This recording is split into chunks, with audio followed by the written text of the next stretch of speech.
Ooh, alrighty. Hey y'all, how are we doing?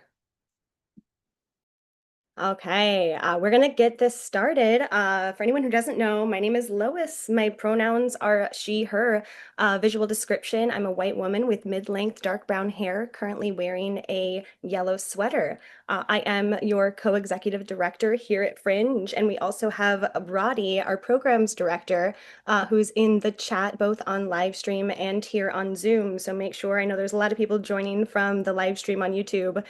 Feel free to jump in that chat and Roddy will answer your questions and make sure they get put into this room for the panelists later.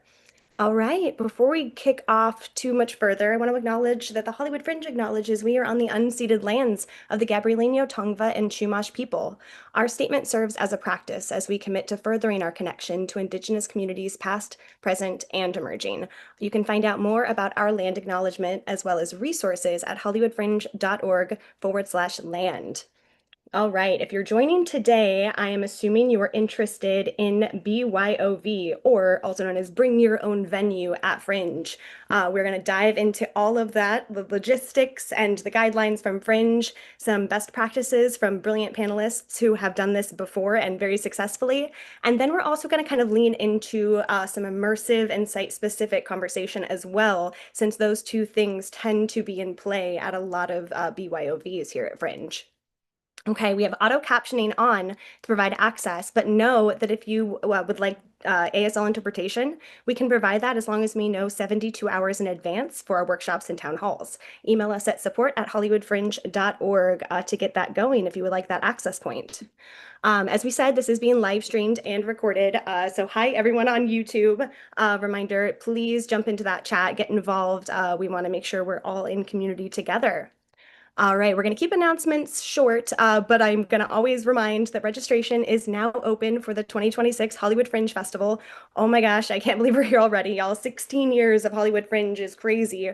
A reminder that April 15th is the the printed guide deadline. So you need to have your registration fee paid and your venue booked in by April 15th. And we're going to talk a lot more about that later, but that guide deadline is important, especially for BYOVs, because it's going to be important for people to know where your show is. And there's a few extra steps that come along with doing a BYOV. So keep that deadline on your radar if you are going this route. Okay, make sure you don't miss a beat by signing up for our general newsletter. Additionally, once you are registered, you get a participant newsletter. That is a really important thing. So register as early as possible. That way you don't miss a beat. You get all of the deadlines, you get all of the marketing opportunities. It makes sure that you know that you are participating in the Fringe so we can have our eyes on you, making sure that you are set up for success. And reminder, we have tons of events just like this, some in person and then some here on Zoom. You can find out all about those at hollywoodfringe.org/events. We have two actually coming up this next week. Our first community days, which we're super excited to launch this year. It's a more chill hangout in nature, more sober friendly vibe, as opposed to our office hours, which are in bars in Hollywood.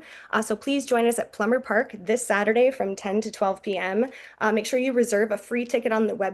That way we can email you that morning and let you know where in the park we will be. Additionally, we have office hours this coming Wednesday at the Broadwater Plunge from 7 to 9 p.m. That is going to be our last office hours of kind of the off season before we kick off our main office hours at the end of March. Once we get into the end of March, those will be weekly events. So I recommend to come this Wednesday to jump right in before we kind of take a beat going into the season. Okay, so today's events, we're going to talk logistics. That's going to be my portion. I'm just going to talk at you all of the important facts and like guidelines on the Fringe end that you'll need to keep in mind if you are going the BYOV route. After that, we're going to do individual case studies with past Fringers who have done this and very different experiences to make sure you kind of see the vast opportunities within the BYOV journey. Then we're going to do a panel discussion with those same participants so we can chat in conversational setting all about what it is to bring a BYOV and what it is to kind of lean into the immersive or site-specific portion of what BOVs often offer. And then, of course, we'll do an audience Q&A. So hold on to your questions if you have them, and we'll make sure to jump into those at the end of this panel. Okay, I'm going to take a drink of water, and then we're going to get into the logistics, y'all.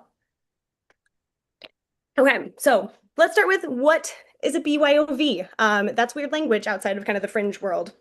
It basically means that you want to perform in a venue that isn't already registered on the Fringe website. And by doing so, you take responsibility as both the show producer and as the venue manager. So you're going to be wearing two different hats when it comes to being a BYOV show. This requires a few things.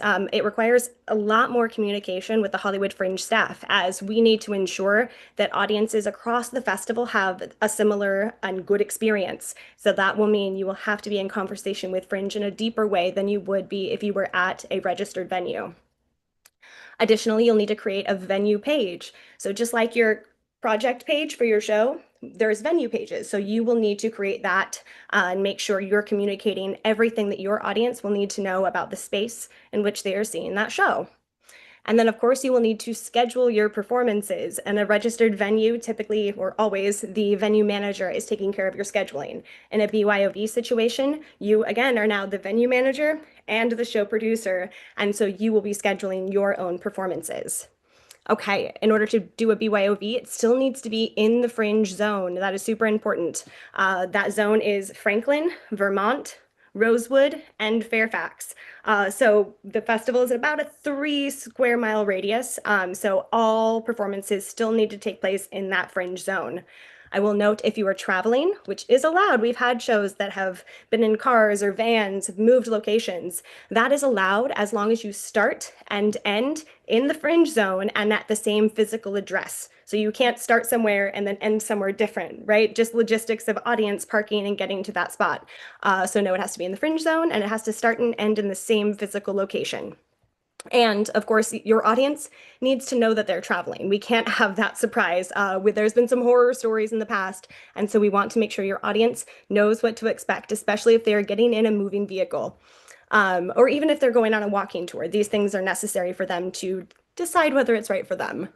There's basically two reasons why you would want to bring your own venue to Fringe. One, you want to perform in a traditional venue that's in the zone, but that just isn't registered with the festival. That happens all the time. And that would mean basically the venue is super down for you to do your show there, but they're not interested in opening up applications to outside Fringe shows. So that's a totally fine route. Second would be you're looking for a more site-specific space that fits your show, like a coffee shop, a warehouse, an outdoor space. These tend to be more immersive and lean into that site-specific arena. Okay, what are the 6 steps? We try to make this as simple as possible. For something that's not totally simple, we try to simplify it as best we can. So step 1, if you want to bring your own venue, email us at support@hollywoodfringe.org. That is the very first step. And then we're going to be able to help you and kind of help you avoid pitfalls and make sure you're getting everything in place super early, because timing is going to be really key here. You're going to have to start this journey now. Just like people are starting to book their registered venues, you definitely need to be starting to explore if you were looking for an outside venue. Second, have permission or permitting when necessary to perform in that space. You have to be allowed to be there, right? This is the professional setting. We need to know that you have permission to be there. You will need to create a venue on the Fringe website, and at this time be able to provide details about the production location. The details are, how does audience get there? If it's a more site-specific and less obvious space than walking into, say, the Broadwater, you will need to have those details on that page. And any ADA information as well. Is it wheelchair accessible? You know, things so your audience will be able to know how best to navigate your space. Fourth, you'll need to fill out a BYOV form provided by Fringe. We have those on our website already. Roddy's going to drop the link. And this helps us confirm that you do in fact have permission or the correct permitting to be in that space. 5 is going to be a site visit. And that's really a lot less scary than it sounds. It's just to check for safety and to check that you as the primary producer have a general plan of navigating this venue that is a little bit off our radar, so that we can trust audiences are going to be in really good care when in that space. So again, this is not like an inspection by the city. This is me coming to the space and making sure it's safe for people to be there. Last, you're going to need to acquire insurance. That goes for every show, but it's especially, we will need to be additionally named on your insurance. So it's the same $1 million general liability, but naming Hollywood Fringe as additionally insured. And you'll need to get that over to us in order for us to approve your venue on the Hollywood Fringe website. Once all 6 of those steps are completed, Then your page is live and you can start to schedule your performances. So all of that needs to happen by April 15th because you're going to want to be in the printed guide. If you have a venue that is not already housing other Fringe shows, it is imperative that you be on our Fringe map, that audiences know where to go for your show because you can't have a listing if there's not an attached performance location. That's something to remember. Okay, let's talk permits and permissions. This is important. We're not a young festival anymore. We're 16 years old and the festival gets way too much press and attention for anyone to go rogue here. And I say that with all seriousness. So please take that to heart. If you are doing something unsafe or without permission, that will end your journey at Fringe. So we don't want that. Permission is required for the use of any privately owned or rented location. I will need to see proof of the owner's consent for you to be there. And that will all need to happen prior to tickets going on sale on the website. The deal you make with this private business or private property is entirely between you and them. We do recommend, strongly recommend that you create some sort of a contract if they are not providing you one. You always want things in writing. And that said, like building a relationship is really imperative when it comes to a BYOV because you don't have that same safety net that you have walking into a registered Fringe venue where they are a part of the community. They have an agreement with us that they're going to do right by participants. With a BYOV, you need to like nurture that relationship because I can't tell you how many shows have gone the BYOV route and then not gotten to perform because something fell through with their venue. So you need to really care for that relationship and make sure you have things in writing. That way you don't put a whole lot of time into a show that never happens.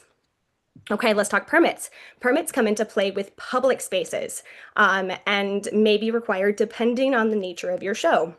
So there's two different kinds of public performances. We have low impact shows in public spaces. These can often fit into busking rules, which are basically, it means you're not using any kind of amplification. You're not blocking or bothering pedestrian or street traffic, remembering they have the right to be there. This is a public space, right?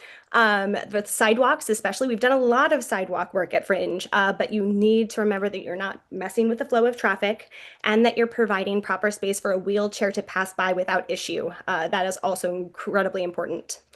You also must avoid going into private property, so you have to know your boundaries. It's kind of a research project when it comes to doing any sort of public work, because so quickly you can jump from public to private without even realizing it. And so really knowing not just the space you're going to play in, but the space surrounding it. That way you can follow all the rules and have zero issue.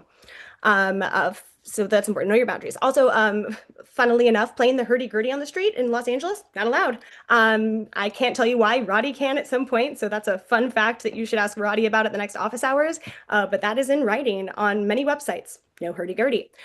So there's that. No low impact. So we're talking about low impact that often fits under busking without permitting. That means small audience. Low impact is not 20 people surrounding your walking performance. We're talking one-to-one shows or small groups of maybe 3 or 4 max participating at a time, right? So large crowds, not low impact. That is in fact big impact. So let's talk higher impact shows in public spaces. This is where you get into needing permits and a lot more permissions.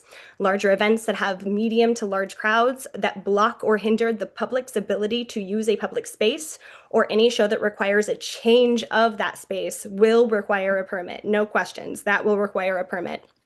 The good news is it's not terribly difficult to go this route. Go to the the Department of Public Works, Bureau of Street Services into Street Use Division. And then you can start to explore what it means to use like a public sidewalk or a public street, something in that public domain. Additionally, we have public parks. That's going to be the other place that some shows will choose to play in. We've had several that have been in parks and they've been really, really successful. To use a park without a permit, you can, as long as the following are stuck to. You can't use amplified music. You can't use any form of PA system, bands or disc jockeys. No bounce houses. They're very clear about that rule. No bounce houses or large tents that are 20 by 20 or larger. Outside catering companies, food trucks, any sort of food or drink sales cannot be a part of that show. Any sort of competition or race or sporting event, hard no on that. And this one is key. You cannot do a public performance in a park for free without a permit if you were charging for tickets. So it would need to be a free show. An example I'll use, a past participant has done like a silent disco in a park.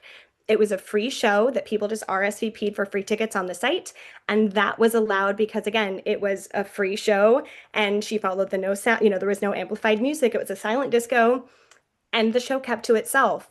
The last thing would be anything that impacts normal park use for everyday people. That's where you're going to run into a problem. So really, it comes down to respect. With a lot of these kinds of questions when it comes to public and private spaces, how are you not going to piss anyone off to the point of them coming at you because something is wrong, right? That is something you're going to want to think a lot about if you're planning to produce in these spaces. Permits for public park works must be submitted at least 30 days in advance, and it tends to be one permit per application date. So you're going to be spending about $25 per day of performance, or at least that's what it was the last time I looked at that site. And Roddy is going to drop a link to the parks page where all of this information can be found into the chat right now. With all public space work, it's important to build a relationship. I want to keep saying it, making sure the space in which you're building that relationship, but also neighboring businesses. It's so important, again, to not piss people off. The more of a relationship you're building with those around the space in which you choose to perform, better your experience is going to be. They're not going to have an issue with you if you've built a relationship and you've built that trust. Or worst case, if there is an issue, they know who to go to. So they're not calling someone else to handle it. It's really, really key. So even if, let's say, you're on a sidewalk, what are the businesses that could possibly be affected that a patron could possibly walk into and ask questions, or that a line might form and impact their ability to sell their brunch menu? All things to consider. So building the relationships, not just with the space that you're in, but the spaces nearby is going to be really important. Additionally, consider bathroom options. An audience expects to be able to use the bathroom when they see a show. It is what it is. So make sure that you have figured out if you are on the sidewalk or in an alley, what are the bathroom options? And make sure that you have a relationship with a business nearby and that you're not just sending patrons in knowing that there's a restroom they can use. Again, building that relationship, because I can promise you a business is likely going to be really chill about it. In fact, maybe there's a partnership you can build. We're like, hey, I'm going to send my people over to grab a coffee at a 10% discount that we've established, and they're going to go use the restroom. Some of your butts go into their seats, etc. So it's a good thing, but make sure you're getting to know your neighboring businesses. Okay. That is about the gist of all of the logistics that have to be considered at this stage. So ideally, you do have questions, and I promise we're going to get to them at the end. But remember, the takeaway here is if you were planning to go the BYOV route, the first step that I want you to do after you get off this panel tonight is email support@hollywoodfringe.org so we can begin to have a discussion to make sure your show is ready to rock come April 15th when that deadline hits. Okay, we are going to start with a case study. I would love for Christina to join me here in this proverbial room and we can talk about your show. Hi. So thrilled to have you here with us today. So great to be here. Thank you. It's all the way from Australia, I want to point Yes. out. Yes, at the moment in yes, Adelaide. Yeah. traveled the furthest to be with us. Exactly. But it's only like 1 p.m. here, so it's not too bad. Nice. So Yeah. I'm going to start and just introduce yourself, your name, your pronouns, and a visual description, pretty please.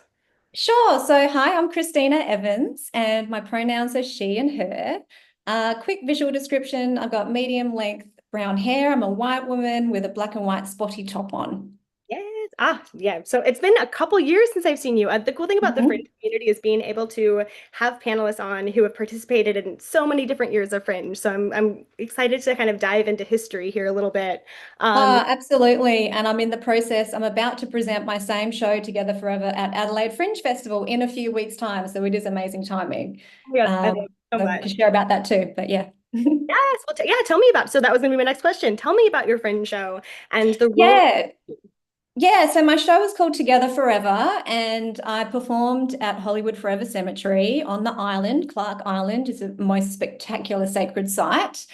And it's a piece about reverence and remembrance of those that have come before us and each other, and gives the audience an opportunity to reflect and think about how you want to be remembered as well. So the piece itself came about in more of an organic way, I guess. I mean, the origins of this piece actually start when I did an artist residency in Spain.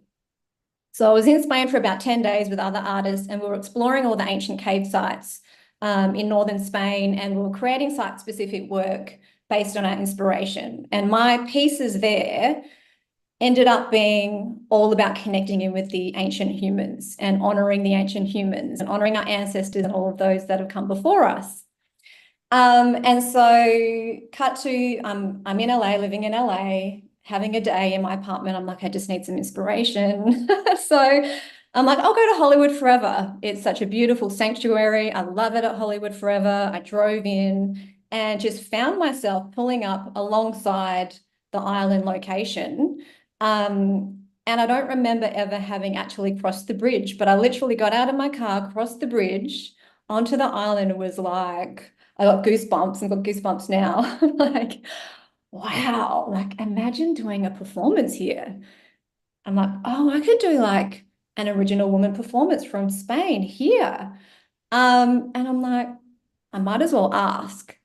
So I took some photos of me like in that space. And I mean, I called Hollywood Forever initially, but couldn't get onto anybody. Sent an email with, images that I'd done in Spain and me at Hollywood Forever being like, I could do a performance like that here. And then I didn't hear anything. But heard that one of the owners teaches a yoga class at Hollywood Forever.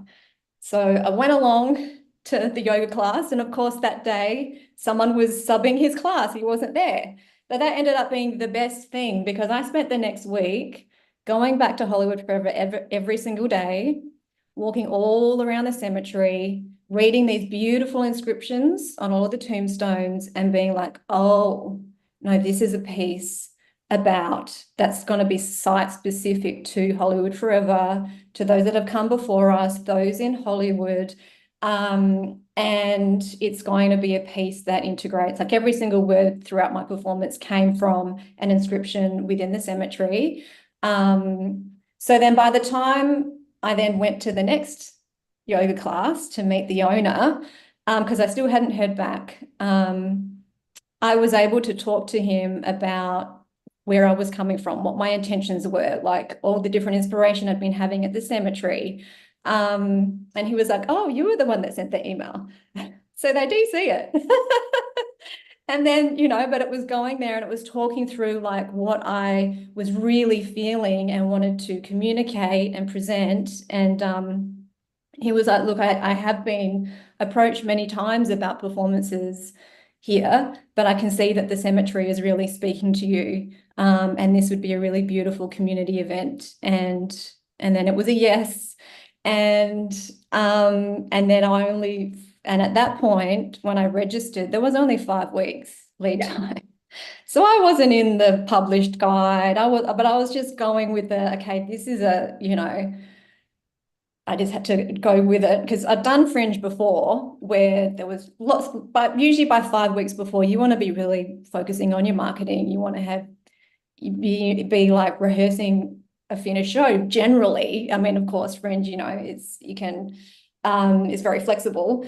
But anyway, I knew what I was in for because I have done multiple Fringes before in terms of, there's a lot that you need to do in terms of your marketing, in terms of your just all the things, your producer hat, your performer hat and everything.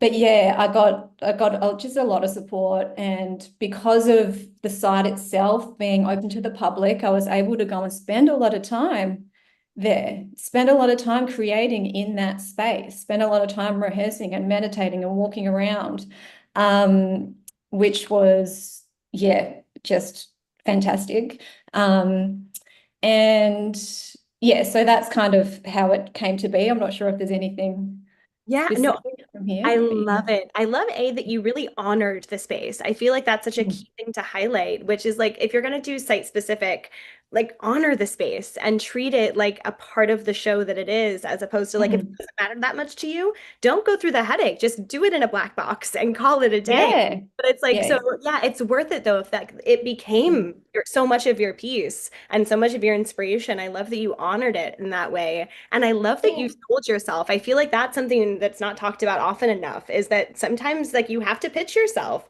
Like and Hmm. you have to as an artist and it's a great practice for marketing eventually, right? Mm. It's like why? Mm. Why should they take a chance on you? So they don't usually let Hmm.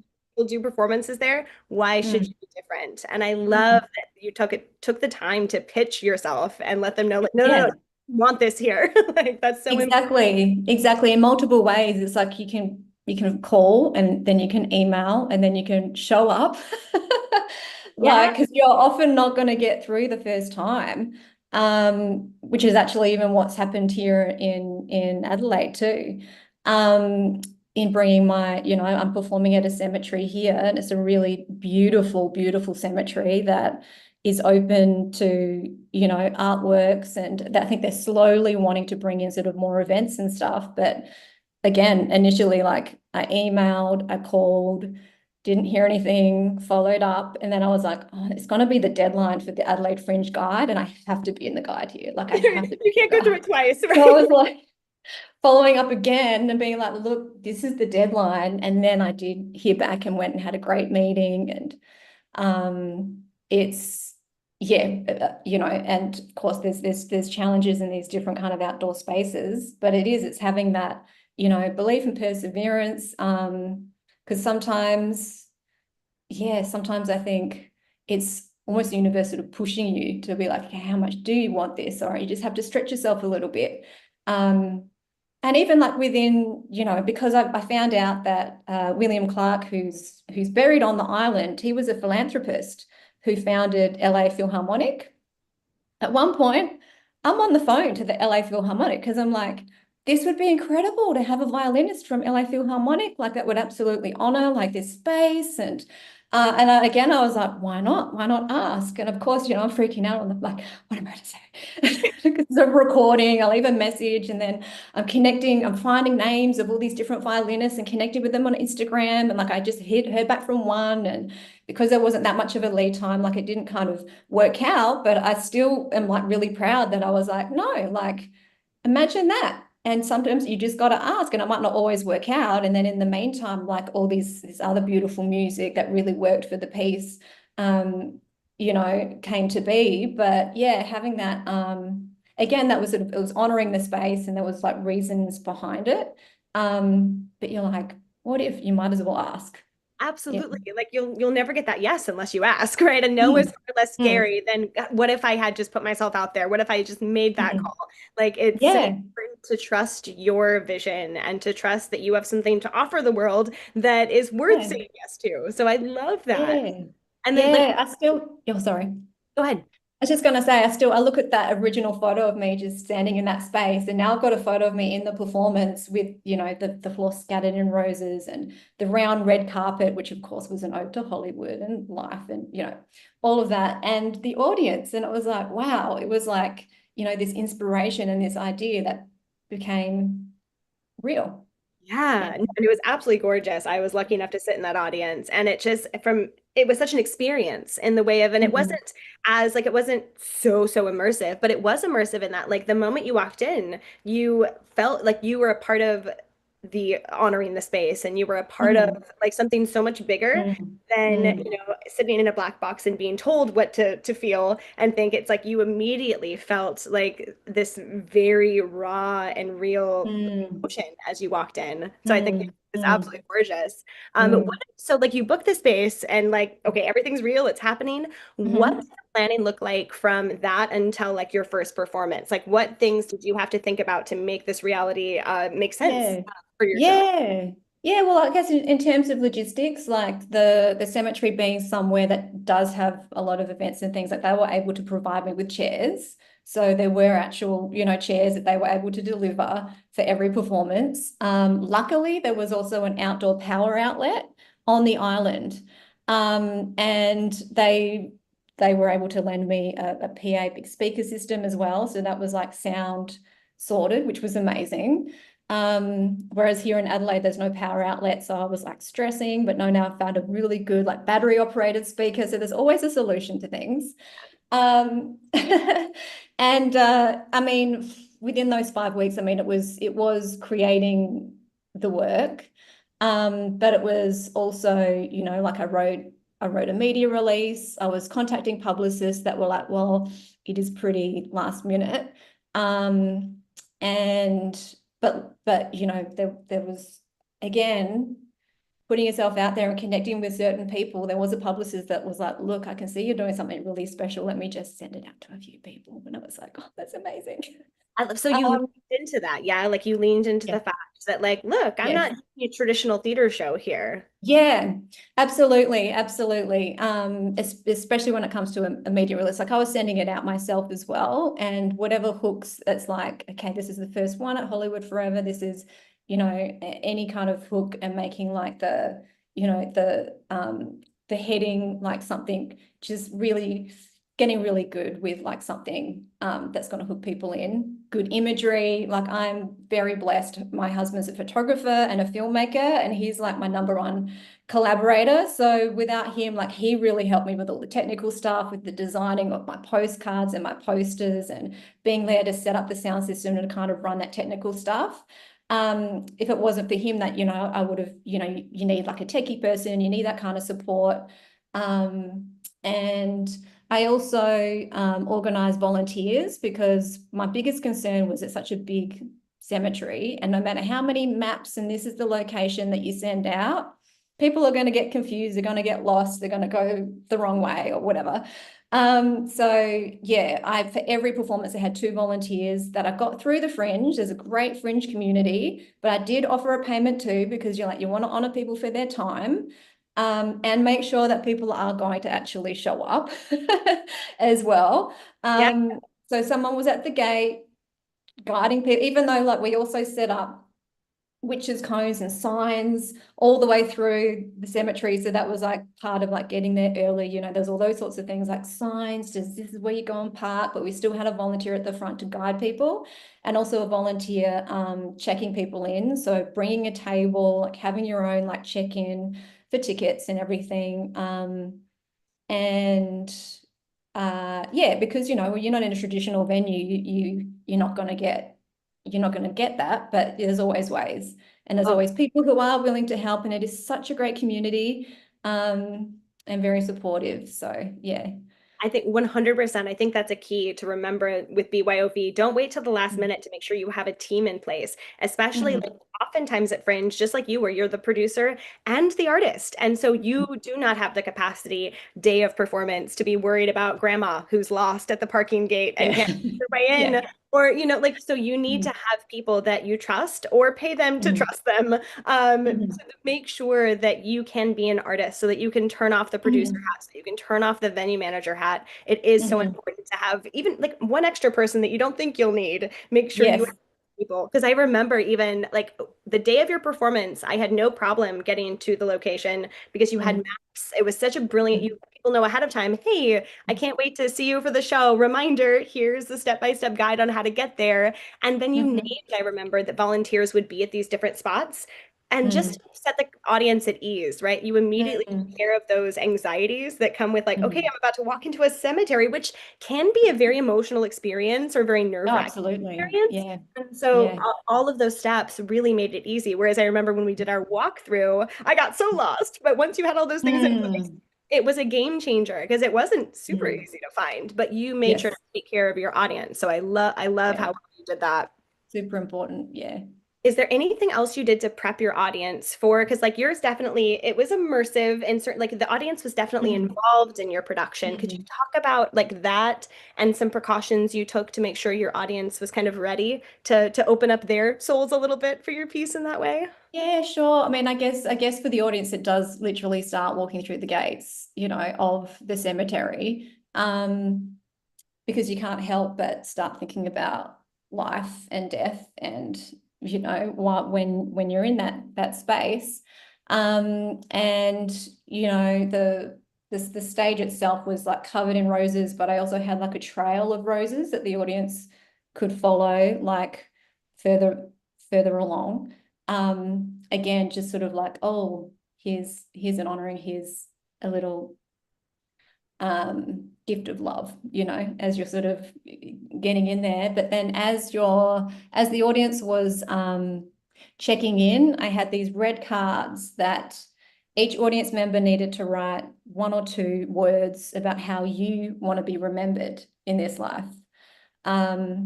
So that gave, space and time and meditation on, well, yeah, how do I really want to be remembered?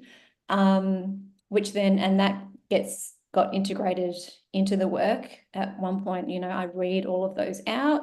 Um, and yeah, so they did that, and then, would make their way into the space, which already had beautiful music of Le Vie en Rose playing in a very old Hollywood way. I was really trying to do that, not to old Hollywood as well.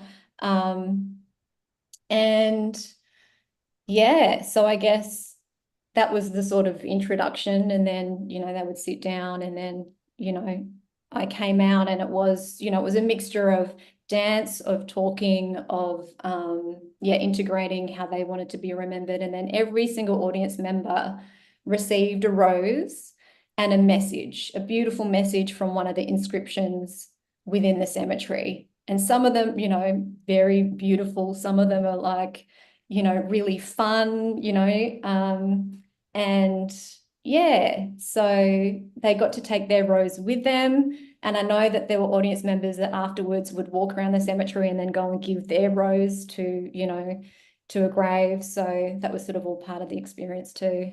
Yeah, I love that's yet another way you honored the space that, has Yeah. moved you and your art into. Mm, And so kind of, and you may not have any stories like this, mm, but did you have any experience where, because it's a public space, right? People are mm, going to be in that space and have nothing to do with your show. Did you run into any mm. confusion there, or did you just get lucky and kind of not have any interaction? I had like when I was sort of like setting up the space, and people would, just be wandering in and asking what was happening here. And I think, some people then ended up staying for the performance that way. But then, because I only did three shows, and I think two of them were already outside of the opening hours of the cemetery. Um, so no, but at the very last show, we did have a peacock that came across the bridge right after I finished, and then walked around the whole mausoleum and out. And I took that as a very positive sign. But yeah, the peacock wanted to really check out what was going on. I love, And right, of course, the swans were there. Yeah. yes, and what a perfect example of like the happy version of like you have to be kind of prepared as an artist and a producer when you walk into these Mm. spaces. There's more left up to chance than when you're in a black box theater where you have multiple Mm. venue managers and who are looking and nobody's walking into a theater without a ticket. And so I think it's Yeah. a reminder like yours ended up being a fantastic story, but they're not always like No, no, yeah. And it's going to be much more very open at this I'm in this beautiful garden location here for Adelaide Fringe. And yeah, I think there might be more people kind of wandering around, but that's going to be part of it too, and that's fine. And if they want to stop and watch, absolutely. Like And I um feel like that's a really good point. You have to kind of make that decision as like mm, on how you're going to engage with the outside public. It's like you can either yeah. like make it very clear to them, and like sometimes that means having like a player in the show that's really just in character and responsible for Mhm. answering people's questions who are trying to figure out what's going on if you don't want them to be a part of it. Or you Mm, decide like what you did, which is like welcome. And I think that mm, works really well when you are doing a piece that really is honoring again the space because then it's not mm. you also are less likely to make people angry. You're not Oh disrespectful yeah, that would be the because their last loved ones thing. are. And so I think Yeah. that's key. Like it doesn't just apply to cemetery spaces, but like Mm, in any space, like in LA, like there are like talking about sidewalks or alleys, like this is our home and people are very mm, protective over space and especially like talking about the unhoused population. So I think wherever you are, making sure that you are honoring the space and honoring the people who take that space seriously or maybe have homes in that mm, space. I think it's a really important thing to do. I mm, have one last question for you, mm, and it's so kind of jumping back to the beginning, but I'm so curious. Um, mm. did you have a written contract with Forever? Like, how did you make sure that you were like, okay, I trust this is going to happen and I can like put tickets on sale? And if you didn't, that's fine too. I think I might have had like these are the dates, and they kind of signed off on those because I needed to make sure that the dates didn't interfere with like the movie screenings but we sort of agreed on the dates. And I'm pretty sure there was something, but it wasn't like an official contract. Um, yeah, but of course it's always good to have these things in writing. Yeah. No, and Yeah. that's fair, right? Of course. You should have it in Yeah. writing. Right. I will say that's a huge step further than like a phone call where it's like, damn it, I have no way to prove that we've Oh agreed yeah. on this. And at the end Yeah, of the yeah. day, like, and who has the money to like fight a contract anyway, right? It's just like when it comes to Mm. contracts, like it's getting as much assurance as possible that like you're not gonna have to go like, wait, I had different dates on my calendar or a different Yeah. time. It just gives you that like Yeah. best chance for success. Uh, Yes, no, I'm pretty sure that I did. I'm remembering now seeing yeah, yeah. Also, So Christina, thank you so much for thank joining you. us. I know we're going to do a switchy now, but we'll see you in just a little bit for our panel Great. discussion. Thank you. Thanks. All right, Xander, thrilled to welcome you to the proverbial table. I don't know. You. All right, hi, Xander, welcome. Please introduce yourself, name, pronouns, and a visual description. Hi everyone, I'm Xander Raphael. I identify with all pronouns, but I'll go by they, them for today. And a visual description, I am a white assigned male at birth, long brown hair, and I'm wearing a black and white button up with skeleton hands that are making fun, like rock signs and peace signs and everything. I love it. And looking fabulous with your stage background over there. Oh yeah, and I have a theater background, theater curtains background, and behind me, virtual With background. with the spotlight in perfect placement. I want to name like the lighting design you're working with here. Mwah, very good. So let's jump in. And I know, Xander, you have done quite a few fringes, but we're going to definitely focus in on, your more immersive BYOV experience here at Fringe. So tell me about that show and what your relationship was to it, like what kind of parts you played in making that happen. So a couple years ago, in Fringe 2024, I produced this project series and starred in it, and it was called The Complaints Department. And my character is the supervisor of the world, the Complaints Department, and his name, he's an old white man, and his name is the supervisor. Um, I'll show you all a photo. So Wait, bring it in a little bit more, Xander. yeah, and let me turn the brightness all the way off. There we go. Classic. Yeah. So like the most chameleon thing I've done, like full prosthetic face and voice work and everything. Um, and so I'm gonna talk about my site specific one-on-one experience I did, but I also created an ensemble piece and a parody award show, and those shows happened at the Hobgoblin Playhouse. Um, and so it was really cool doing a like saga of everything. But so this one-on-one experience was called Complaint Appointments with the Supervisor, and people met the supervisor on a street corner because my venue was undisclosed. It was a fun surprise. I'll disclose it for the purposes of this.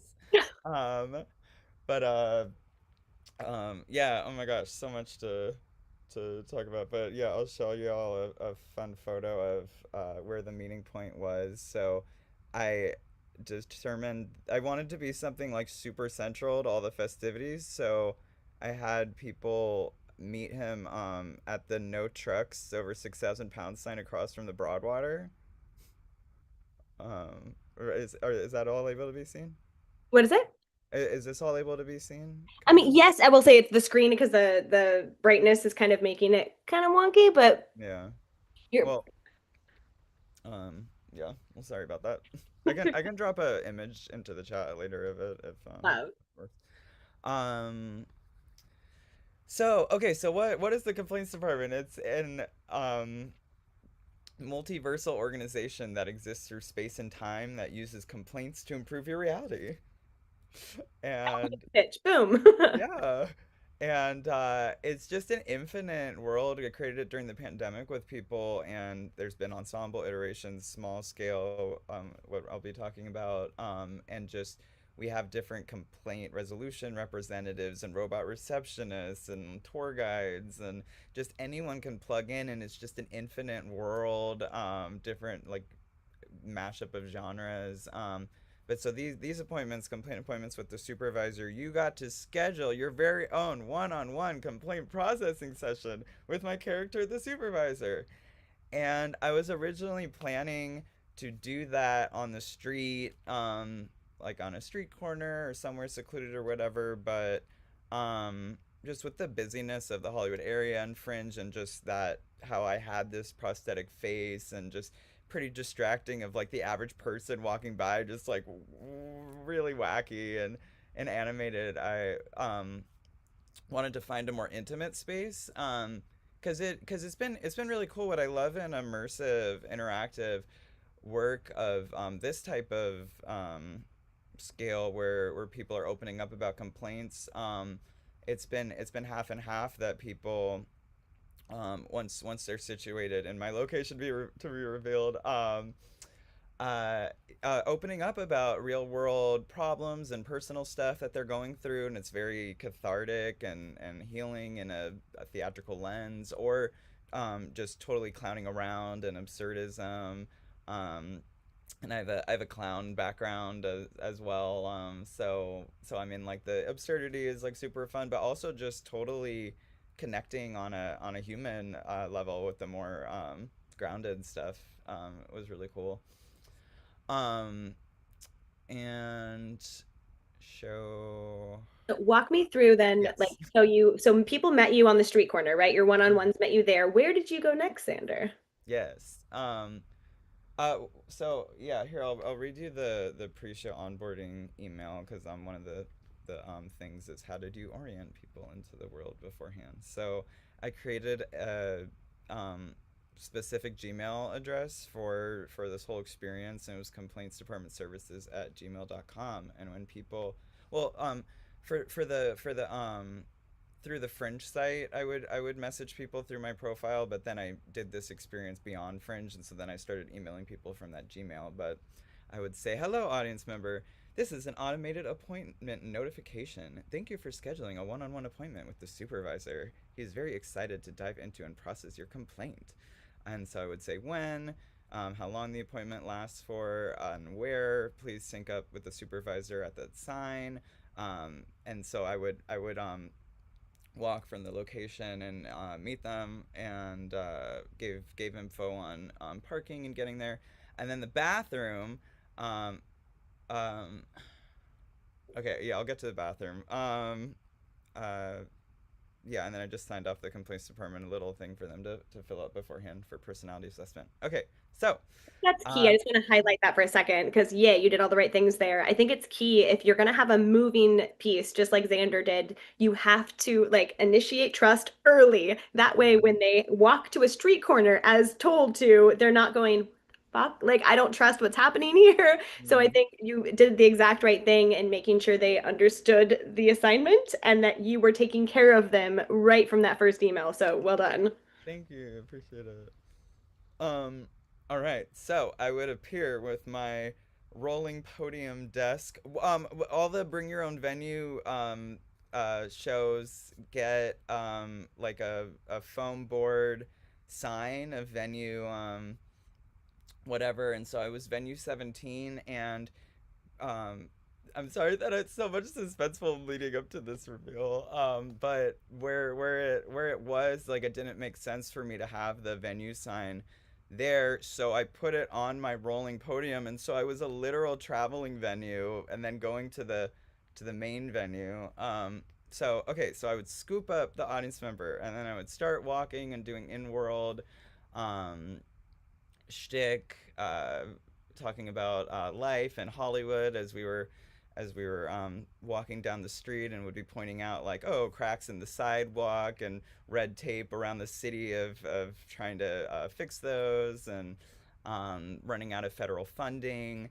And um, when at a street corner like a block away, when I'd say we ran out of federal funding, and so I we had to pivot, and I needed to find some place cheap, so that I could set up like a temp office and continue the important work of processing people's complaints. And I look up, and lo and behold, there is a sign that says LA Security Storage.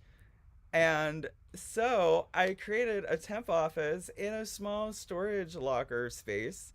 And it's such a funny reveal. And so we continue walking, and we get to the building, and it's like it's just such an incredible location. A like old timey freight elevator that employees have to operate to escort you, and just total vibes.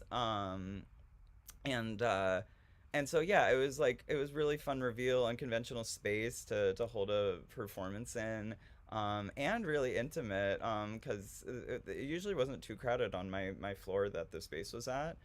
um but yeah, so yeah, I put on my creative producer hat and started going around to different spaces, and uh like yeah, it just aligned with that business. Their family owned business. Loved the idea. Had never done anything um theatrical like that before, but like yeah, they all just have like senses of humor and like advocates for the arts and stuff. I love that. I love that. I think you hit something that's really important here, which is like family-owned business, something that is not corporate. Mhm. You're gonna A, just have better luck in, like use your time wisely. And often the Starbucks is not necessarily gonna be the location that's like, hell yeah, let's get weird and do a fringe show. It's gonna be the mom and pop shop. It's gonna be the place that really is into the community spirit. That so I love that you focused your energy on like, okay, like a small business that is going to like, yes, and this more likely than a corporate institution. And additionally, I think the vibes, like you vibe checked it. And I think that's so important that you didn't just take a chance on like, oh, they seem really like, okay, fine, we'll do it. Like you waited for a space that was gonna be like, oh my God, this sounds like really fun. And they wanted to get silly with you. I love that. Will you talk about like how you built the relationship once you kind of made like, okay, I think this is gonna work. Like, A, how you built the relationship and what like the back and forth was like as you built a contract with them.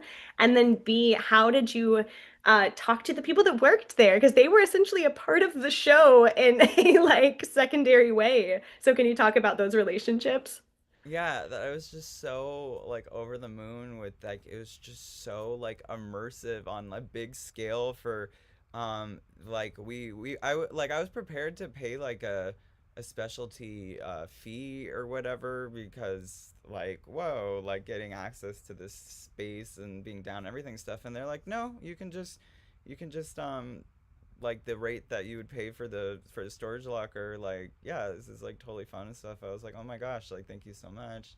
um and uh there's usually three employees that are like at the front desk and operating the elevator, and two of them on the more shy side, like acknowledge them like somewhat, oh thank you, how's it going? But one employee that has a theatrical background was really into stuff, and so I'd be like, oh, how's it going today? And I have like a icebreaker checklist that I'd be asking audience members questions, and I would ask him questions, and but regardless of the employees, um like just my clown background and like loving like immersive interactive work and stuff, the supervisor, anyone on the street like in that location, just totally interact with, and so all of the employees just love that. And I was asking them at the time. I was like, so how does it work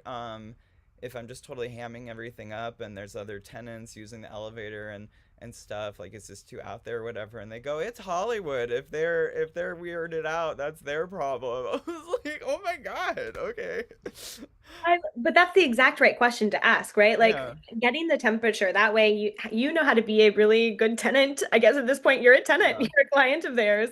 Like yeah. how to play and stretch the boundaries without having a really uncomfortable situation because all it would have taken is kind of overstepping that first performance and then you're locked in for like however many more. And so I think that was really smart to kind of figure out where the box was. And that way you could be respectful in that way. And actually you touched on like, yeah, this is Hollywood, right? You were in a very public, I mean, up until you got to the storage unit, that was a main strip of Santa Monica. And I want to name you were in a mask, which can present a whole host of other interactions, if you will. So how did you consider safety going into your production to make sure that like A, you were safe and that you kind of had a plan B, or did you have a plan B? Um, so safety for me, like I would walk at a pretty brisk pace with the rolling podium to and from syncing up with an audience member. So if like I'd engage with people, and like if it was fun like vibing out, clowning around, like I might, if I had the time, I might stop and riff. But if there was something problematic or whatever, just like keep moving, and people in general don't chase you down. So like that was working with me, but I normally didn't have problems. Just some people just get like wide-eyed or like whatever, and then we just split off. And then having people around that are average looking, that you're doing the stuff with, then that immediately makes it evident of like, oh, okay, this is some kind of performance. And then like, yeah, not really any trouble when it's like a group of people and stuff. But yeah, let's see, anything besides that. Yeah, you kind of had like a really solo adventure compared to most. Like you definitely did a lot of it on your own. And I Mhm. think naming too, like I think you had a shorter walk, so I think like you really did know that area. It was an area you frequented as a fringer. It was near venues. I think that's key. So just to name anyone who's thinking about doing something similar on like a different area of Hollywood where there isn't that connection to Fringe, I want to warn you to use that much more caution, because there was like on this strip, like the Broadwater was right there, the Hudson was across the street. Like there were these safety pockets. Like you want to know where you're going to dive into if you need to, because we live in a scary ass world, right? Like, and so it's important to know like if you are in a space that you're less familiar with, where are those safeties? What coffee shop is open that you could pop into if you needed to be around other people, that sort of thing. But Xander, I know you did have, so you might not have had like a lot of people in the moment for your performance because it was like that one to one. But who did you have on your team so that it wasn't a totally like solo producing journey? Yeah, and I just thought of one more thing, safety wise, that I was able to do the performance whenever during business hours, but and business hours would close at 6 on Monday through Friday, and 4 on Saturday, and 1 on Sunday. So like it killed me that like weekend prime time shorter performance things. But so also not doing it at nighttime was like a total game changer, because I'm sure like, yeah, things that could have been like a lot different at nighttime, and not so much visibility like with daylight, and just everything. So that also really contributed to safety overall. So smart. Um, I'm going to add to that because that's 100% right. I think if you're doing a BYOV, like hot tip, experience the space during whatever hours you would be performing in, right? Like you were mhm. like that's so smart to do. You did daytime hours, even if I know some of it was because you were stuck to them, but like you Yeah. didn't have to like know what it would be like at midnight on that street. So I think as you're if you're planning a BYOV and you know what times you're going to perform, scout those spaces, like see what it's like. If you have an 8 p.m. show on a Friday, check it out. It's going to be different than 8 p.m. on a Tuesday. So kind of do that pre dry run for all of your performance times and dates. And then so sorry, yeah, Xander. So tell me about your team. Who did you work with behind the scenes? So I've been continuing to do this experience ongoing, and that's just self-running with myself. But at the time during Fringe, there were 3 projects that we were balancing around, with the other 2 happening at the Hobgoblin Playhouse, and those were a lot of moving parts and a lot of performers involved, and production people and everything. And so I had a stage manager, associate producer, that was helping with a lot of the digital communication with audience members, and I had a couple other assistant producers, and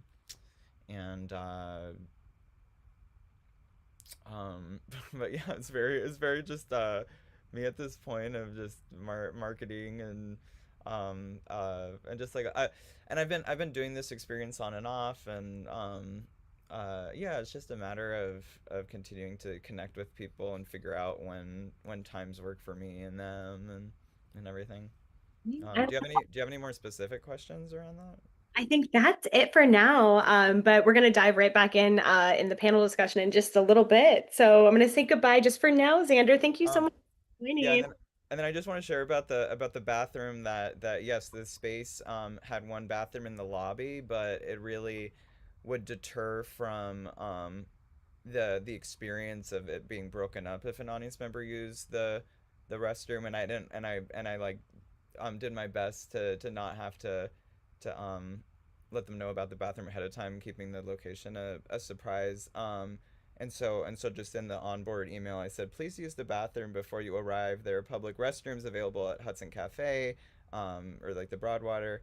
If you decide to use the restroom during your appointment time, we are like at my location, we are not liable for any metapsychological damages resulting from being sucked into an eighth dimensional multiverse where you will be swarmed by toxic positivity. Um, Example is so, like you can give the rules or give the expectations without ruining the fun. Like you can do mhm. all of these things in character. And I think that's something like that can be a really fun adventure for an immersive or site-specific piece is to kind of build the world from the moment they buy the ticket. So I love that. Yeah. Yay. Thank you so much, Sander. Okay, we'll see you in Yeah. a little bit. And then I'm gonna have Brooke come and join me here in the Zoom room. Roddy, you're doing great work with all the spotlighting. Hi, Brooke. So good to see you. Always good to see you. How are you? And I'm getting to like see all Fringe friends from different years at the festival. I love it. I love your enthusiasm. It's contagious. Thanks so much for being here. I'm excited Sure. to your journey, which was, if I remember correctly, kind of like not that far outside of the COVID times, which was, I'm sure, adding some. 2 years ago. Yeah. 2024? Yeah, yeah, yeah. 2024. Yeah. Okay. Yeah, so let's dive right in. Introduce yourself, your name, your pronouns, and a visual description for anyone who may be blind or low vision. Certainly. Aloha. I am Brooke Bergstaller, she, her, and I am a blonde, blue-eyed, white chick wearing a white vest in my extremely beige, but I swear much more often colorful home. I love it. Welcome. So tell me about your show. Kind of dive in, both like what show you did and then like what your BYOV was, because that was one we'd never had at the festival. So kind of Yeah. why your BYOV? Yeah, yeah. Well, thanks for having me on here. This is fun. So I co-produced along with my co-producer, Isabella Salampour. We created the Woo Woo Comedy Show, which was a monthly stand-up comedy show that we were hosting at a venue at an office that I had access to essentially in like the Fairfax area by LACMA. And so when Fringe came around, we were really excited to have the chance to potentially participate and kind of culminate all of our woo-woo shows into like a bigger event. And so I submitted for Fringe using that same office space. And then I got word that it was like a block or two out of the jurisdiction. And instead of feeling like I felt defeated for a second, and then I was like, no way. I have a bit of production background. So, I went on the Fringe website and was looking at all the venues and was like, okay, maybe there's slim pickings here. And that honestly seemed harder to me than just finding a new venue.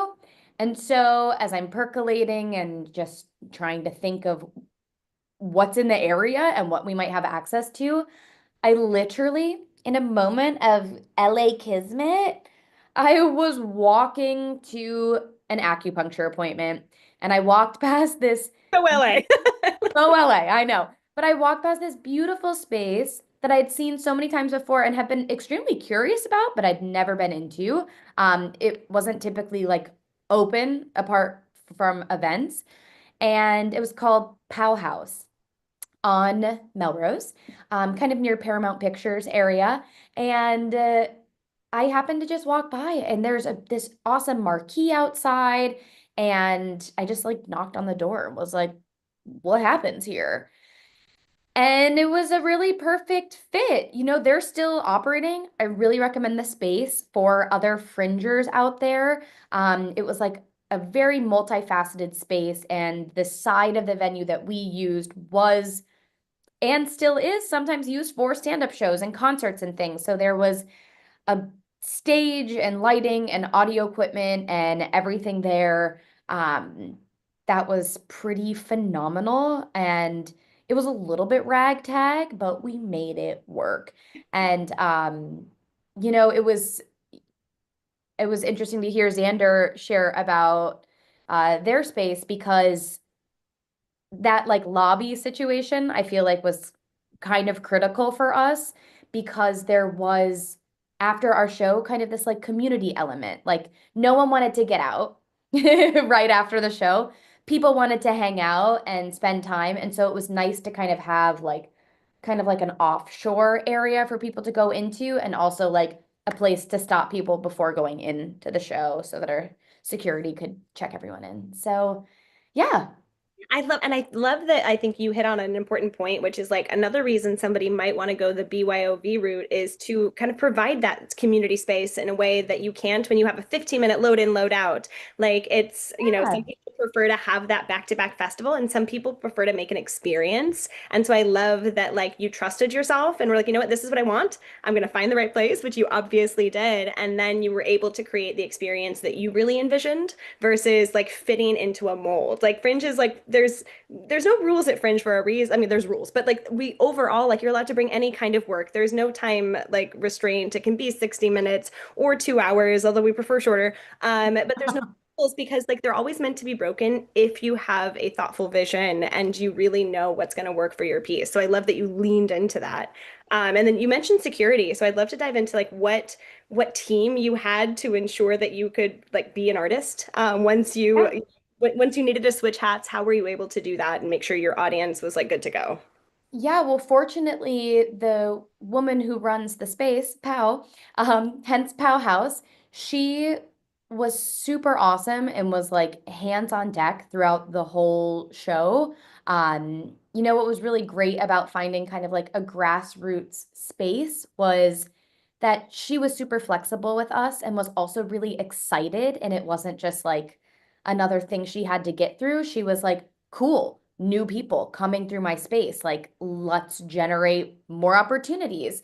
So she was really amazing. And then, you know, community baby. So, like, my husband and his best friend were running the front door for us, checking everyone in. And we had one of our friends that was helping the comics in the green room and giving like snacks and waters and things. And for the most part, I would also say, you know, it was a stand-up show. So production-wise, there was a pretty low lift, you know, like we needed a microphone, a stage, lights, and button seats. And we had all that covered. Yeah.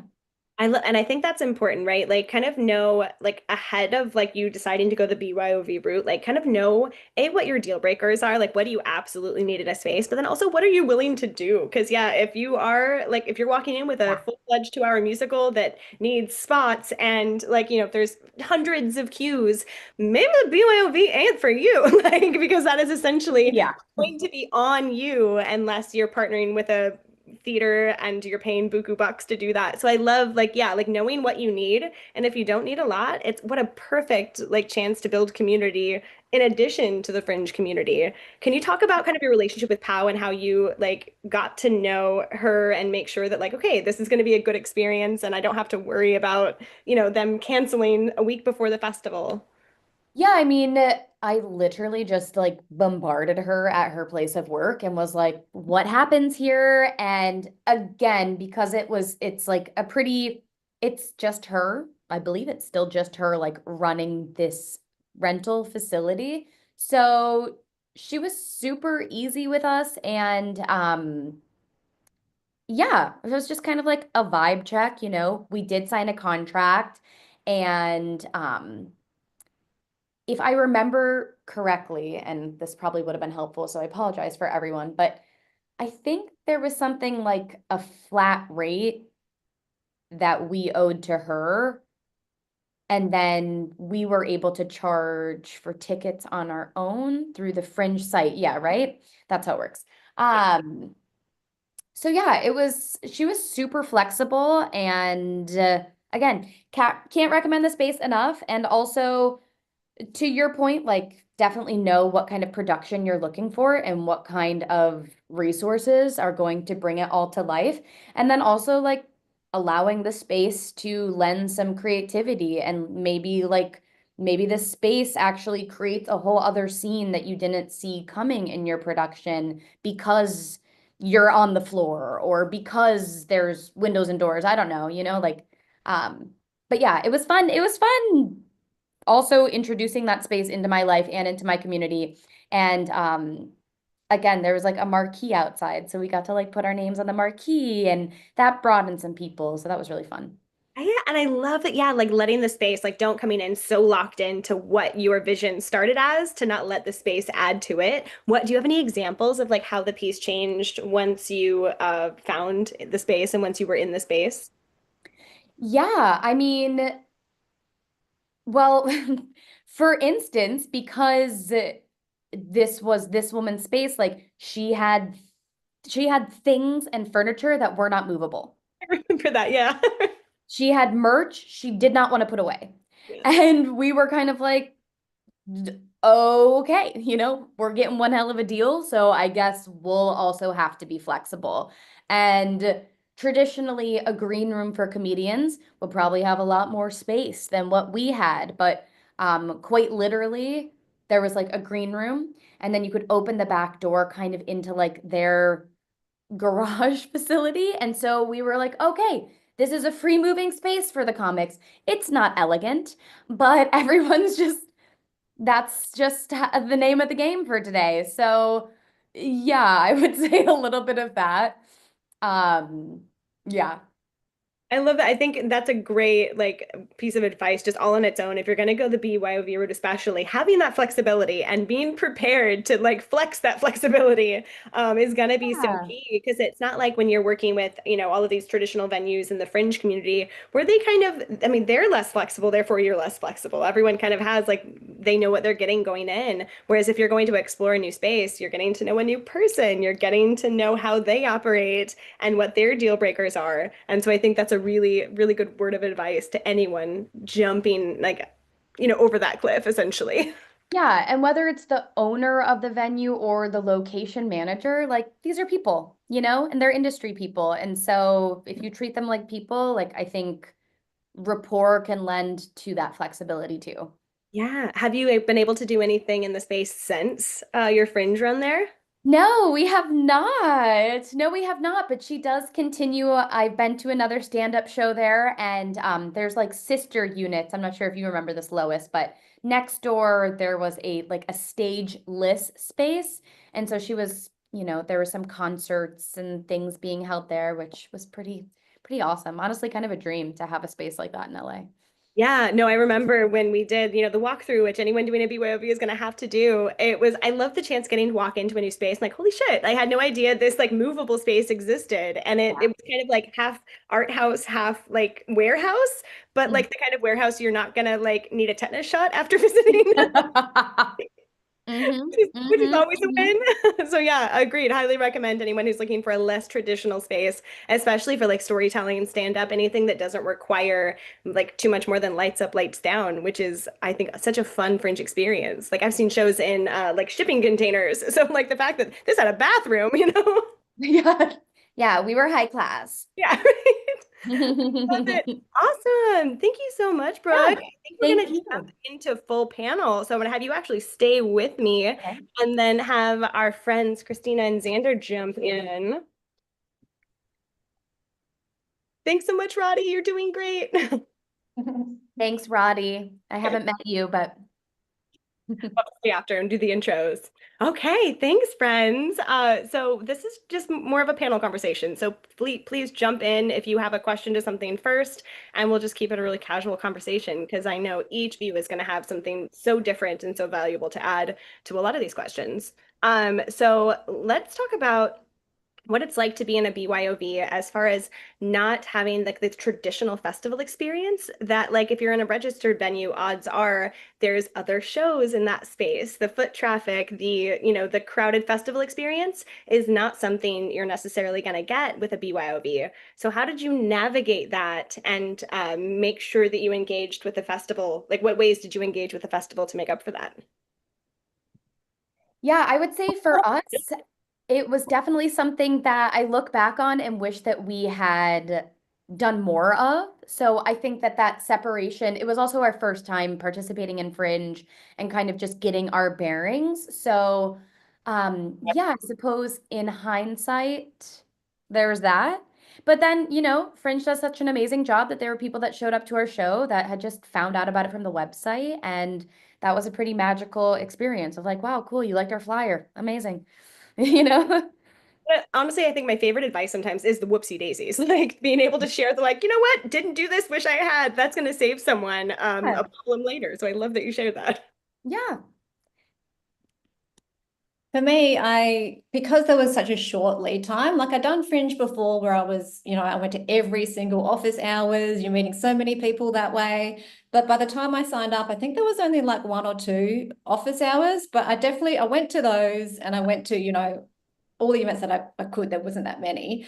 But I found like as a solo artist, a lot of other solo shows are very open to ticket swaps. So it's a great way to get out and see amazing work that's happening at Fringe and support your community, and then they come and support you. So I did a lot of that through just those few events that I went to, but I also reached out to solo artists in particular, just individually with messages. And so, yeah, I feel like I kind of connected to the community in that way, and there was a lot of support there, and I got to see a lot of great shows too. So, Yeah, right. Money not mm. spent is money at least not spent, right? Though, so kind of money earned. That's girl math. Yeah, Yeah. Xander. Yeah, definitely second Christine on attending office hours and all the different networking events and panels, workshops. This is such a community, and there's so many shows like happening. It can be overwhelming that like when you make those personal connections and really get to understand people's shows and stuff. So yeah, that was important. Most of those events I was showing up as the supervisor, and so then just instant Uh-huh. immersion off the bat, and just vibing with people. um and how my complaint appointment sessions would end was I would actually prescribe one or more other Fringe shows to see to alleviate the audience member's complaint. And I was really into that year, just fostering community and just connecting shows like to the best of my ability and stuff. Our award show that we did, we gave an award to every single show magically. And so at office hours, I was also asking shows like, "You're gonna win an award. Like, what would that award be?" Like pre-show. And so, yeah, there was just so much community engagement I was doing in those ways. Yeah, I love, and I think that's the beautiful thing about like the shared audience at Fringe, right? But it is up to you to kind of build those connections with other shows. That way, like you're sharing audiences. And I think anything you can do, like find the solo shows or find the clown shows, or in Sandra's case, every show, but find ways to like okay, I know that people are going to like your show if they're coming to my show, so I'm going to give them a shout out at the end and it'll come back to you, right? So using each other to kind of build your audience, I think is such a beautiful opportunity at the festival. And I want to note like also in Xander, the mask, like I love wearing a costume to office hours. It's one of my favorite things, and it absolutely works. Giving people an actual visual of your show is the best marketing. But please tell Fringe staff if we ask you to take off or like take off your mask to Fringe staff if we ask you, so that we can just be like, who is the person? Thank you so much," and move on. uh, It's a safety thing, so I just want to name if I'm running after you in a space, it's because I need to see your face at least once, and then you can go about your business. I love that. Let's talk about general like marketing. Did you, when it comes to your space in particular, did you use that? Did you highlight? I know we talked a little bit about it, Christina, but like, how did you kind of use the space to sell your show apart from the rest? Because as much as it can be a con, because it's like not a part of the rest of the community, it can be a cool thing too. Like, oh shit, I want to go to that venue. I've never been to it before. So how did you use that? Well, I guess in terms of my media release, it was like highlighting that it was the first Fringe show to be at Hollywood Forever. So really leaning into that. And yeah, I mean, just putting flyers and stuff around everywhere. And I was able to link in with Hollywood Forever's website, their event page. So they were really kind enough to like promote the show on there. Um, and yeah, that's kind of the main things, I guess. That's great, right? That's a whole community. By way of going this Mm. route, you now have potentially access to their community. So I think that's really smart to use that. Don't forget that you might have this whole email list or social media account that would want to advertise you. So I love that. Anything to add, y'all? I will just say, one fun thing about our venue were that people in the area heard what was happening and then came to the show. So that was kind of cool because we were allowed to be loud at our particular venue. So yeah. But yeah, I'm not sure specifically like how we incorporated that. We included it on our flyer and in all of our advertisements and things. Yeah, yeah. And I think some of it is just organic too, right? By way of having your own venue page, that is a way that you're set apart because there's not 100 shows listed under your venue page, there's one. So just organically through Fringe, you're getting a little bit of extra marketing by way of having your own venue, Mm. or at least or specific marketing, if not extra. Yeah. I love it. Were there any like hurdles that you didn't Uh, see coming? Oh, uh, sorry, Xander. I'm so yeah. sorry. Yeah, jump in. Yeah. So my venue is called the supervisor's temp office, and so just all the like weird, ambiguous stuff that was happening was really in my favor for just the people that are really into out there stuff, and so, and then yeah, so if people saw that, they'd click on it, and then they saw like the photo of me at the street corner and just these descriptions and everything. But what was really fun was I was doing a bunch of performances every day if people booked a slot, and so on the website, like it was just all of these things of complaint appointments with the supervisor like happening today before shows at night, and so it was like, what is this? And so that was just Guy, like worst nightmare. so that was really fun that like a lot of the shows during the week would happen at night, and then it's just like me during the day. So it's like that was like a really cool way for people to discover me. Oh, 100%. I think that's a really good point. And yeah, there's so many. So no, too, if you're doing like a one-on-one, there's no such thing as like you can have as many performances as long as they're like actually happening. That is key. But there's not like you can't have there's no limit on the amount of performances, especially with one-to-one or two-to-one, because we know that in order to make your money back, you're gonna need to, have multiple one-to-one showings. With that, actually, Xander, follow-up question, because you had the opposite where you were keeping your venue a secret. So Mm. did that potentially play into your marketing of like, did people come just because they wanted to find out what in the hell you were like, what was this like venue that you were being so elusive about? Yeah, for sure. Either yeah, just the elusiveness of that, or just people that were doing it. Like I also love like word of mouth that happens like that. Like you got to do this. Like trust. Like like just go. That yeah, and like and then just hearing like that is just such a unique experience for everyone. Like I had all these tools in my toolkit of different like fun activities and just advice, or like just a Rolodex of things of just of pre thought of, or just in the moment just being so like authentic and there with what's happening. So people also hearing how personal each performance and appointment was really cool.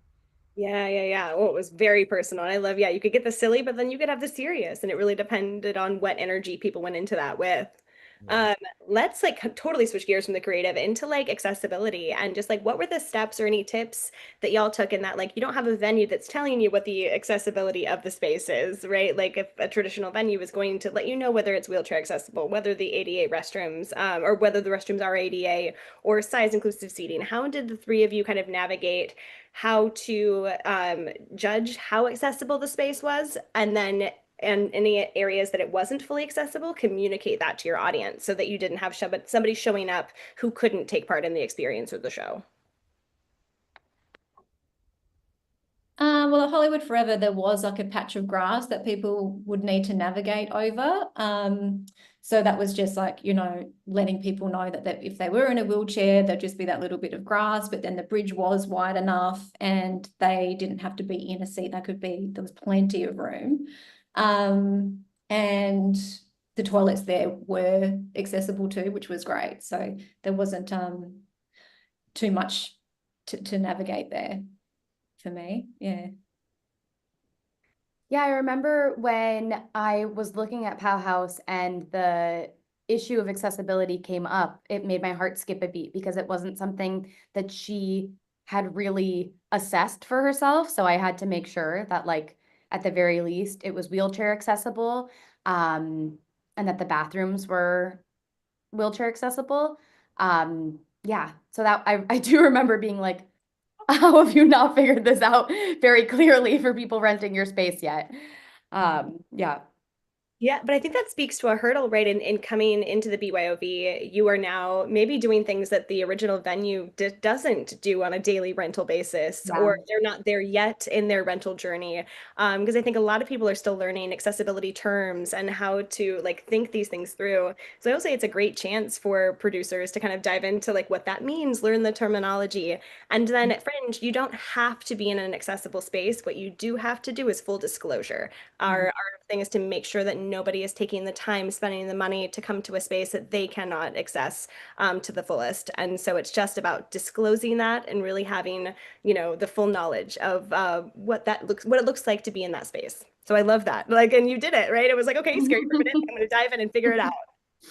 Yeah, so for me, although like I was keeping the location and things under wraps in our project description, I was saying there'll be a short walking trip to this undisclosed location. There's an elevator, and if you're not comfortable with confined spaces, this might not be the right experience for you. So all of those major things that would like affect someone's comfortability for sure. Yeah. Oh, Xander, that's so important, right? Because sometimes like accessibility is not just the physical accessibility. It's the like maybe somebody is, yeah, they're afraid of tight spaces. That's going to become an issue for you and them the moment they get into that elevator. So I think, yeah, thinking about those less like the things that not everyone is thinking about, like sensory even is one, like, and Mhm. we'll do a whole workshop for any of the participants in the room. We do town hall number 2 is all about accessibility and kind of going through these terms and showing you how to add these flags to the website so that you can, if nothing else, fully understand the accessibility of not just your space, but your show. And then also some tips on like some low hanging fruit. What can you do without a lot of money? Because, like, let's be honest, most people can't afford to put an elevator into a space that doesn't currently have one. But there are steps to be able to provide just a touch more access than you were, the show before, which is the goal. So I would love to jump in because we're almost to questions. But I love always like pros and cons. So like now that you've all done this journey and at different like varying, okay, we're doing good at a variety of different levels. Like, what are the pros and cons that you want the new producers to kind of have in their brain as they're starting this new journey? Okay, well, I thought that participating in Fringe was such an honor, and we were bringing a non-traditional medium to the space, you know. Maybe we'll be back with a one-woman show, but yeah, to bring stand-up, and I'm sure that there's been stand-up shows before, but But it was that really was exciting. early. I want to say you did hit it early. Like it's not like there were never any, but you kind of that was the start to like a whole like push of stand up at the festival. So you can take Right that. on. Right on. Thank you. And so I will. Um, so yeah, that was, it was such a beautiful thing to just be like in the rhythm of the festival and like the spirit of Hollywood Fringe when it takes over Los Angeles. Like sometimes if you're not participating in it or like in the middle of it, it could pass you by. Like we're a huge city, like it's LA Food Week and I don't know what restaurants are doing it, but so like um, but that was really like just such a joy. And I would say that you and everyone at the Fringe staff is so tremendously helpful and like rooting for the productions and rooting for the people to put things on. And that's a really special thing in a big city. And yeah, the cons. as I mentioned, I think just looking back, taking advantage of those office hours, taking advantage of networking with all of the other Fringe participants was something that I think it just like went over our heads a little bit, but we'll be back. So there's always a next time. hollywoodfringe.org/events, y'all. Like, don't the opportunity. But you're not alone in that. And so I think that's why I love to do like a like pros and cons because it's like, man, I wish I could go back and like redo that portion. So now Yeah. there's Everyone should do it. Everyone should do that. what about you, Xander, Christina? Well, oh, should I go? Yeah. Yeah, well, for me, I like fringes really do represent like being on the fringe, doing something really unique. And I think it's, I've done various fringe festivals, Adelaide Fringe, Melbourne Fringe, and it's the same kind of vibe where it's like audiences are really open to seeing something different, seeing something unique, going somewhere different, having a really unique experience. And of course, like going into the theaters and stuff is fantastic too. It's all part of the fringe, but I feel like audiences are really open during a fringe festival. They're like, oh, what's something different? So bringing your own venue, doing it somewhere really different, doing it somewhere really spectacular, really aligned with what you want to be creating and presenting. Yeah, it's such a great opportunity and it's an open festival. Anyone can register, like anyone, any idea. And you are really embraced by the community and it's as much as you put in, like how many events and how, like you've got to put in the work. And the cons can be, you're wearing so many hats and that can get really stressful and it can be a real emotional roller coaster. So get prepared for that and it's okay. But you've got the community of people who are going through the same thing. Like right now, like I'm about to do Adelaide Fringe, and some days I'm like, this is great. Some days I'm like, what am I doing? I'm like, it's so great. I got family and friends here coming. Then I'm like, oh my God, family and friends are coming. What are they? All That's the so things. real. But you just got to embrace it and know that it takes so much courage to create a show, to see your vision, to collaborate with people, to bring people on board. Like it takes so much.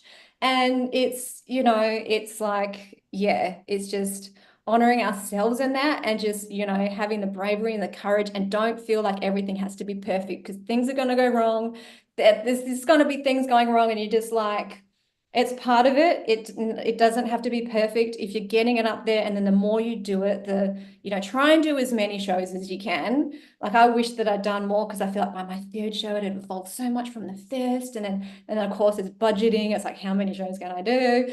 But yeah, just try and enjoy the crazy ride and the community. And I think once you're in and you're creating, you'll keep doing fringes, and then you can do so many fringes around the world too. So yeah. Yes, I love that. And I think it's important, like you're right, like honor yourself.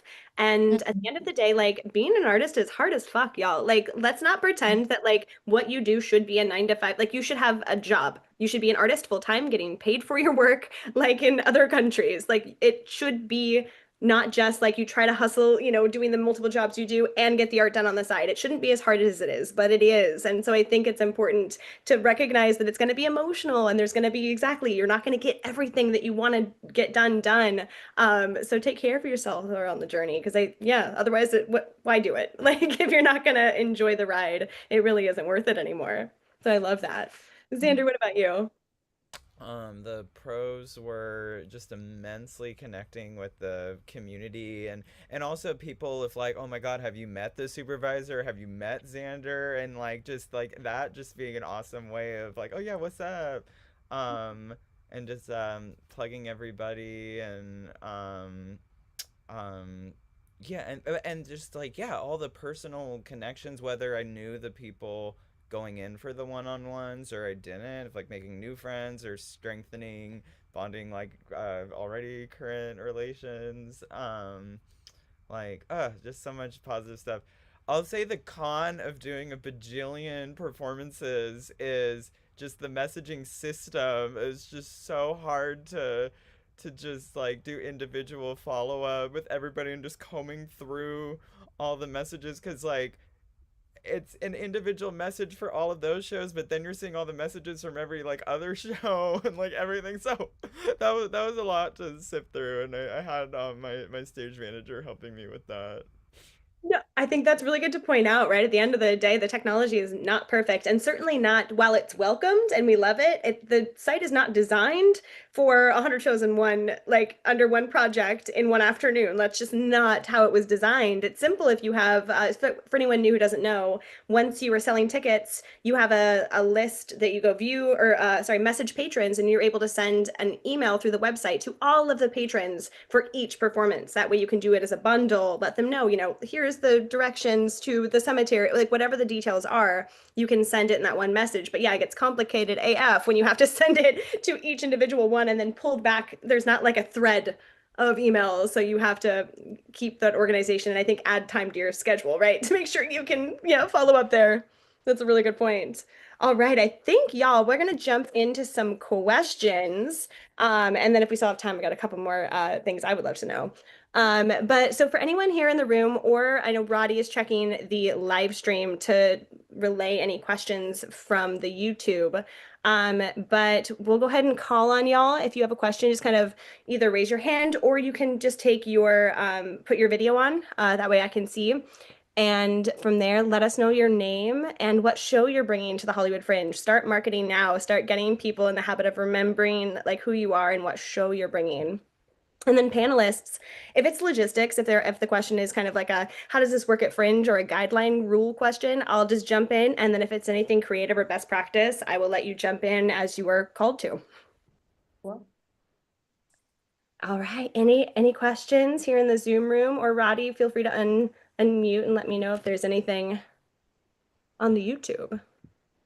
We're looking great on YouTube. There's no questions that have come in yet. Okay, perfect. Well, then I'm going to go ahead and ask one, and then if anyone has a question, feel free to pop in the chat and let us know, and we can we can unmute you and bring you in. But I would love to know like step one. So let's say, because new producing is already hard if you're new to producing, what would be like those first steps that you would recommend a producer who is looking to go the route y'all did? What should they do tomorrow to get the process started? Don't do it all yourself. Assemble your team. Hmm. Love that.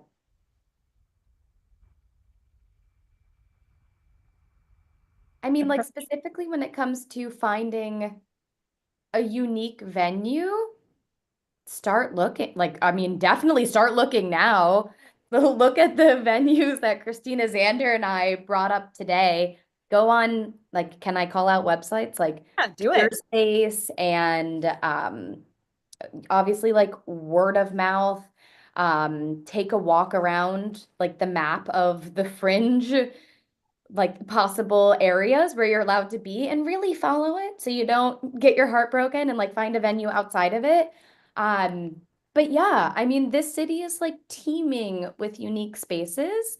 And I think it's also a really beautiful opportunity, as you were talking about, Lois, like a mom and pop space, like not the Starbucks, but find the human that owns a space and wants to participate in something artistic and unique. And yeah. I love that. Yeah, go shop, go for a walk, figure it out. Like Go find, for a walk, but literally start yesterday. Okay. yeah.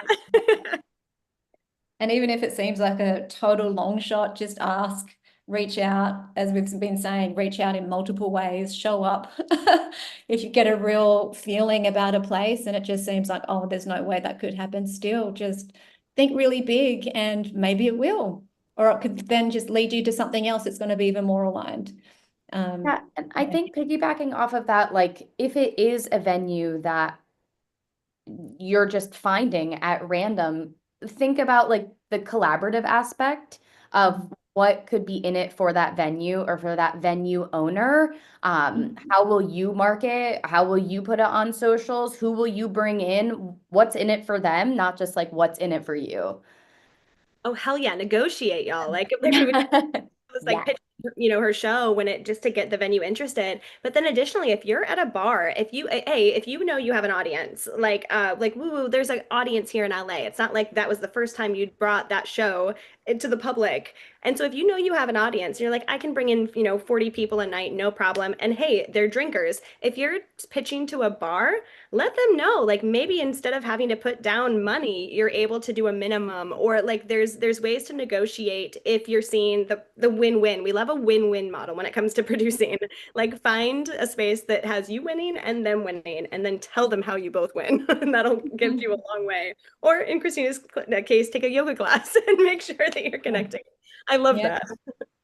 And if you're good at getting like write-ups and getting the name, your show into the media, like don't underestimate the value that you're giving the place in doing that.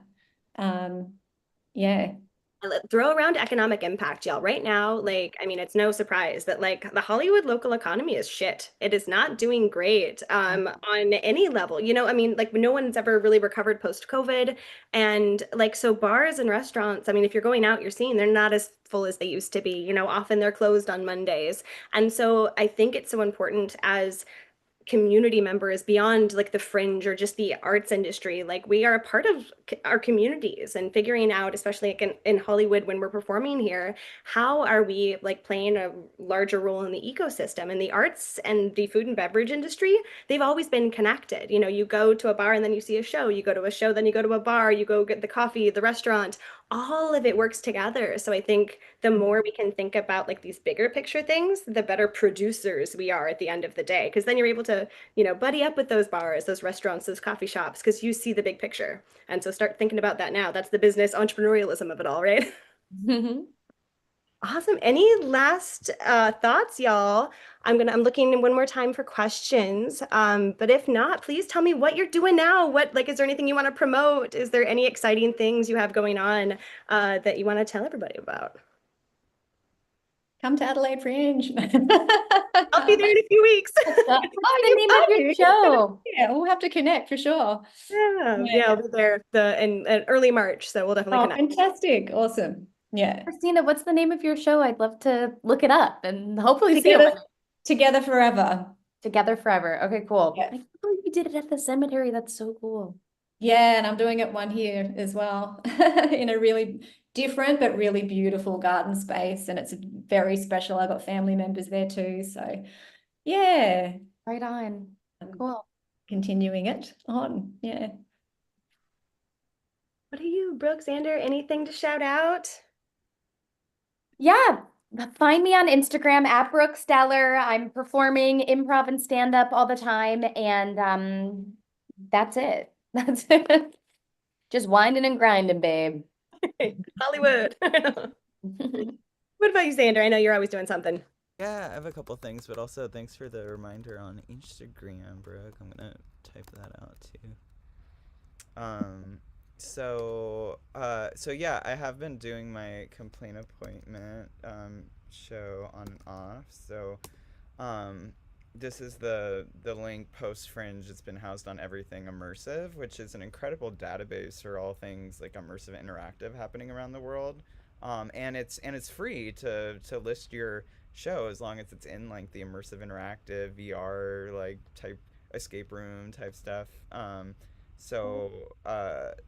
link with get tickets right now, it goes to a Calendly that is empty because I'm not doing appointments, when it's happening, like that's how you can it's I have a free ticketing platform through Calendly. So I'm just all about cutting costs and for the guerrilla indie thing, yeah. Um and then I founded a theater festival last year called Unplugged Fest, and in a nutshell, it's been happening at different donated outdoor like backyard spaces, and production costs have been so minimal that it's been free opportunities for fringe artists to perform new and existing works, and admission be donation based. And our next festival is going to be towards the end of April. And then you can find out more on our Instagram there. Gosh, amazing. That's Um, amazing. this is my Instagram, and then just one more awesome festival to shout out. The Joy Who Lived Fest is coming around soon, and Laser Weber, who's an awesome past Fringer, founded that, and it's a trans and non gender non-conforming theater and comedy festival, and I might be doing a project or two in that. Auditions are happening right now, so it's so cool that there's a trans performing arts fest. Hell yeah, it is. And a lot of fringers I know have work going into this year's festival, so I'm excited to see it. Yeah, Yay, awesome. Well, y'all, that's it. Roddy, if you don't mind, because I know you're in the YouTube chat, Sandra, you cool getting these links dropped on that side as well? yeah. That way you get because I think a lot of people are watching on the YouTube. So awesome. Panelists, thank you so much. We're so honored that you are giving your valuable time and energy and experience. So thank you for sharing this with the next generation of Fringe artists. And to everyone in the audience, thank you for being here in community on Zoom. Have a good night. Thank Thank you. you. Thank you, Lois. Nice meeting you guys. Hey. You on the internet. Bye. Bye everyone. Take Oh, care. thanks so much. I was gonna say happy fringing. Thanks, you too. Yeah. I'll Thanks. email you, Christina, about my Adelaide plans. Yeah, love it. See you soon. Bye Bye. everyone. Take care. Hi, Sandra. Thank you.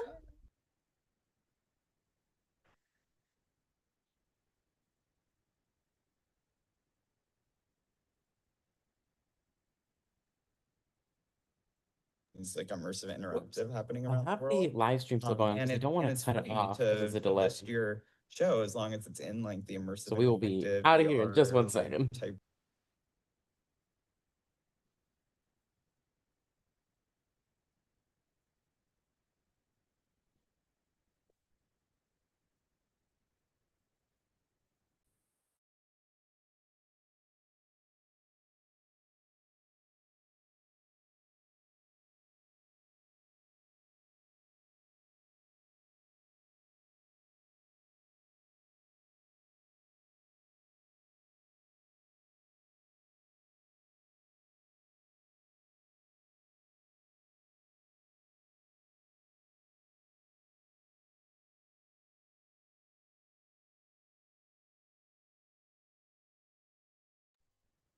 We're good. The live stream is finished.